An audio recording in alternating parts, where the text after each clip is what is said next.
So this is a 2023 F-150. So I'm just gonna go through how to put the mounts on. Now, usually what we do is take the tow hooks out. This customer already took them out, left the bolts and the plate inside the frame here. So usually you just pull these bolts out, pull the hooks out, and then you put each plow mount, driver's side, passenger side, in through here. So I'll show you a quick video on how that's done.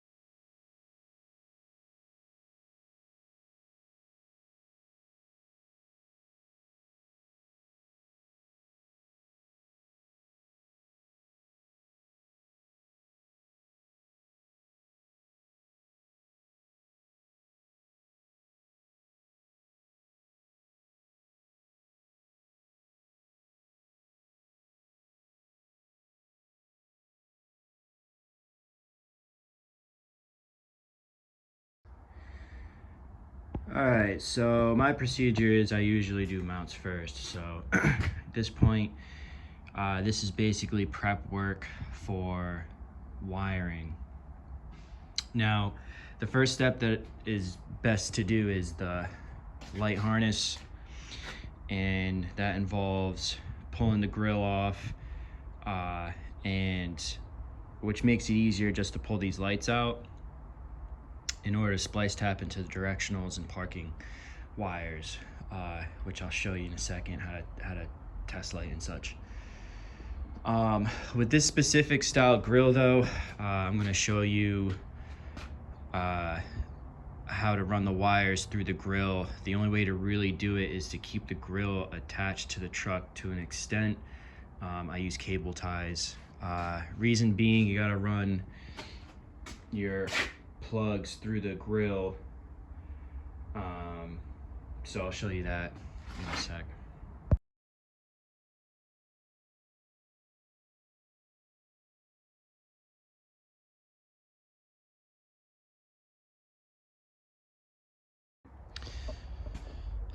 So the thing is with these new F-150s, they have, I don't know if you can see them, they have these fins in here to control airflow through the grill. So running the wires through there is a bad idea. So what you got to do is basically run all the wires up and over, around these fins, not through them. And the only way to really do that is, running everything through this grill in the front, and then up and over.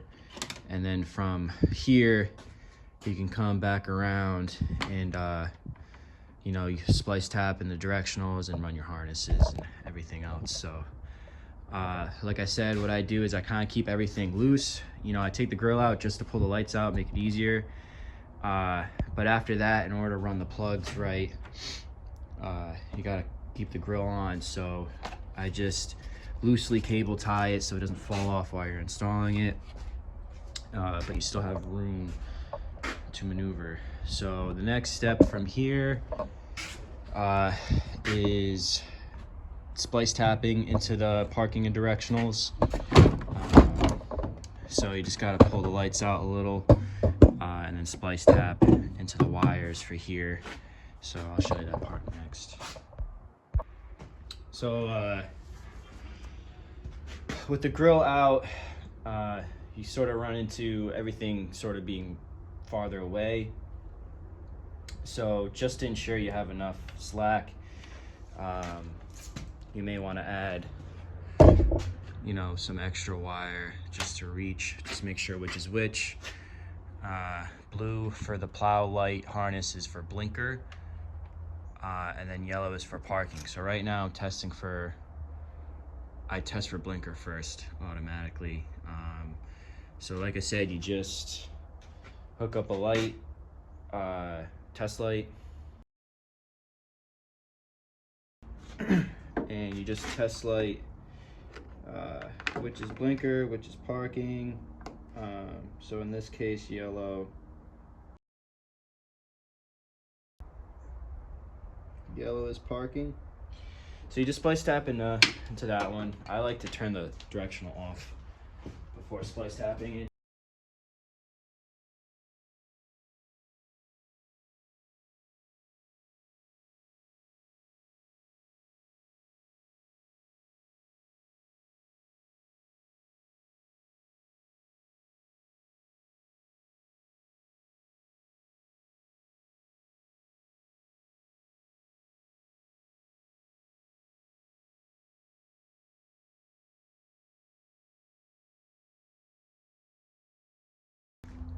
So what I like to do to know that your splice tap worked properly is to test the end of the plug with the light, test light.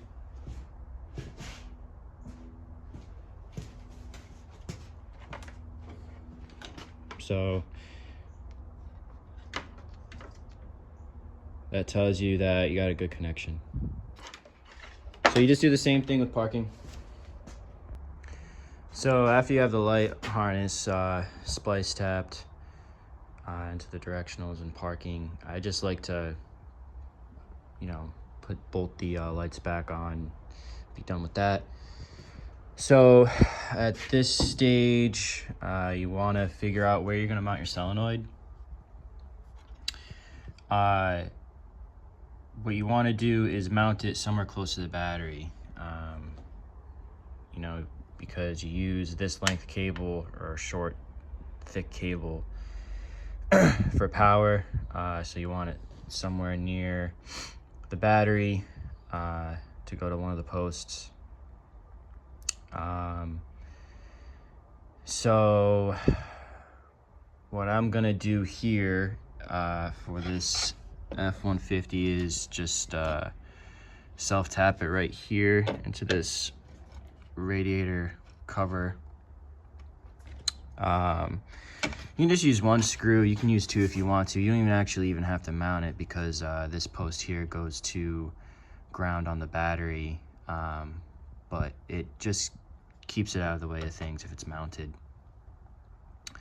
So I'll show you what that's going to look like in the next clip.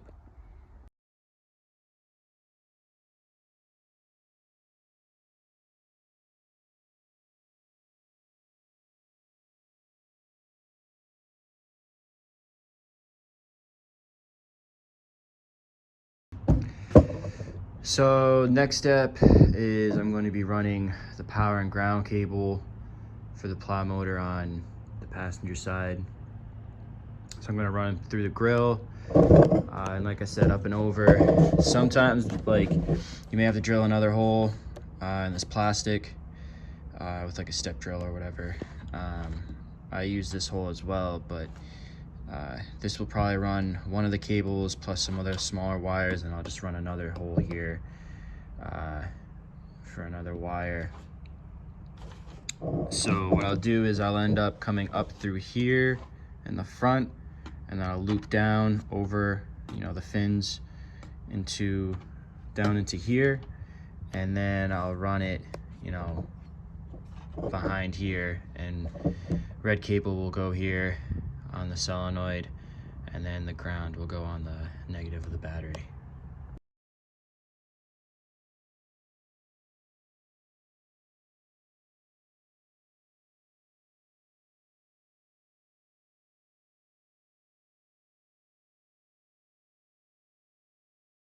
So now that you have solenoid mounted, harness done for the lights, power and ground cables run, the next step is the control harness on the driver's side. So the harness itself will run on the driver's side through the firewall, and then you have two wires. You have a brown and a black wire, black for power and brown for the solenoid, and they will run to power and the solenoid over on this side. So I'll show you what that'll look like.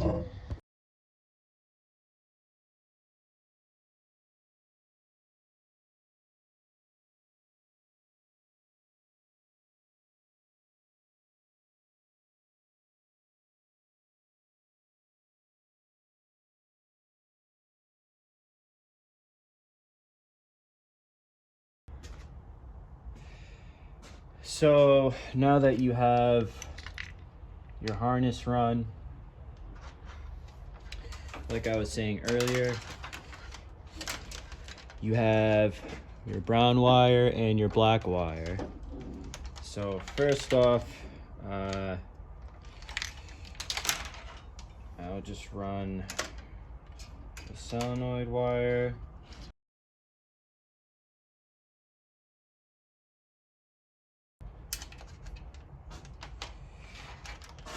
You know, cut it to length.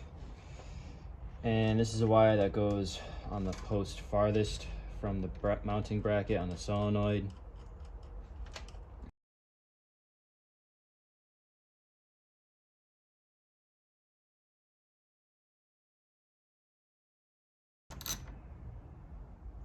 And now your solenoid is complete. After that, take your fuse link,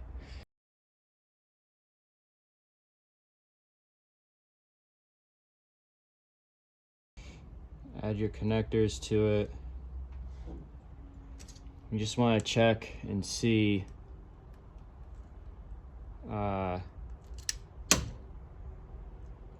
what your positive post is going to look like in terms of whether you use a 1/4 inch or 3/8 ring terminal. So grab your black wire off the harness.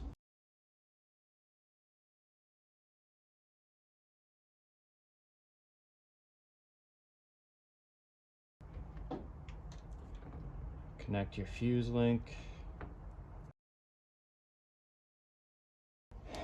And these are the two cables that are going to attach to your positive terminal on your battery. You add the fuse link when you're done and you're about to test everything. This is okay for the controller because the controller has a timeout or time switch that prevents it from killing your battery or anything like that. So to run your wires for the control harness and the headlight harness, it's the easiest way to do it is just to push this grommet out. Just kind of like push on it, and that way you can get some wires through. Right through here. I don't really recommend drilling or anything like that. It's just risky. So it's the best way to do it. Yeah. Just like that. Yeah. You don't even have to push the whole thing out. Just enough to get the wires through. So the way I run the control harness with the ground cable, you can either try to tie it in somewhere over here. Most of the time, this is a decent spot underneath the wheel, steering wheel. And then, you know, you have to run your light harness as well. So the ground cable or ground wire for your controller, most of the time, depending on where your battery is, you may have to run an extension or just extend the wire. So yeah, you just gotta, you know, extend the wire, bring it over to the negative post on the battery. So when it's time to mount the light switch, you gotta find either, I mean, you can either mount it down low, or you can find a spot in the dash to mount it, as long as the plastic, the wall, is thinner than the thread that you have available on the switch. which looks like something, you know, maybe about a 1/2 inch. So you just want to make sure what you're drilling through is going to be thinner than that in order to put the nut and the ring on. So in this 2023 F-150, I found this spot over here, which is a good spot. You can get to it easily by popping this out. There's also this wire that they have for that's a key activated wire for the plow. If this, you know, if your truck comes with a plow prep package, but either way. So I'll be tapping into this for power to the switch. The way the switch works is you send power to a middle tab here, and then high beam, low beam, and I'll show you what that looks like when it's finished. And also, this is just a 1/2 inch hole. I just use a step drill, and then it's a 9/16 wrench for the nut. So the way to wire the switch,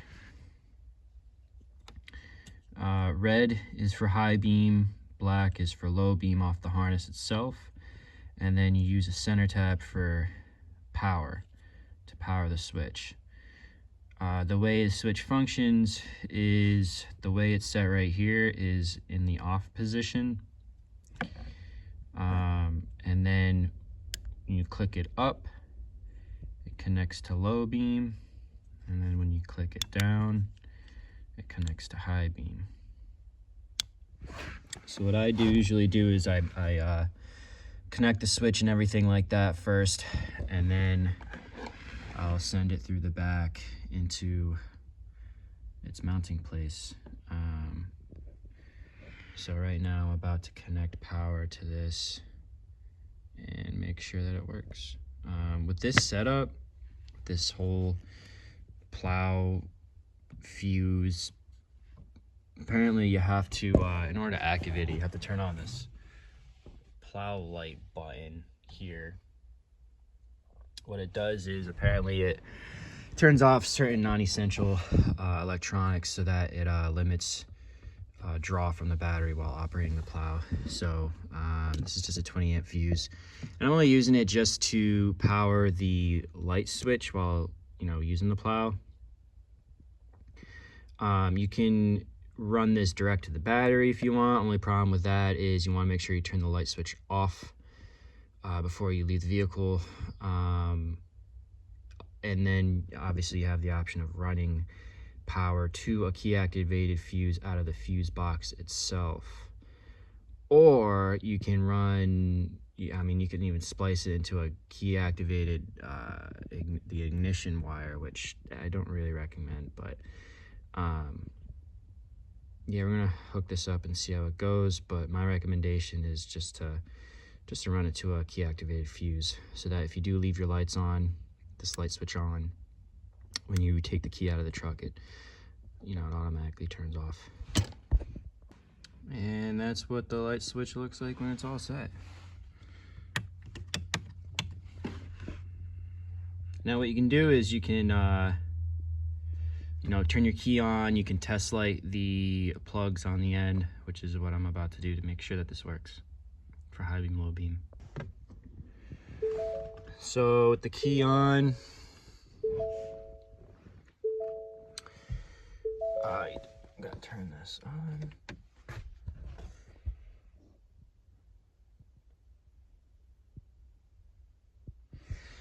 And then turn the switch on low beam.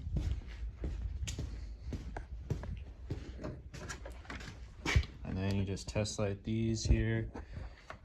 So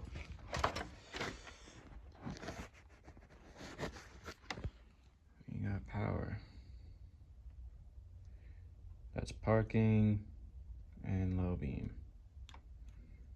And then you just test this next one for high beam. So now that your lights are all set, you can just close up the grill. And what I do is I hook up the grounds first. So ground for your motor, ground for your controller, and then ground for your solenoid. So you just bolt them on the ground, and then you bolt on your power for the solenoid and power for your controller on the positive.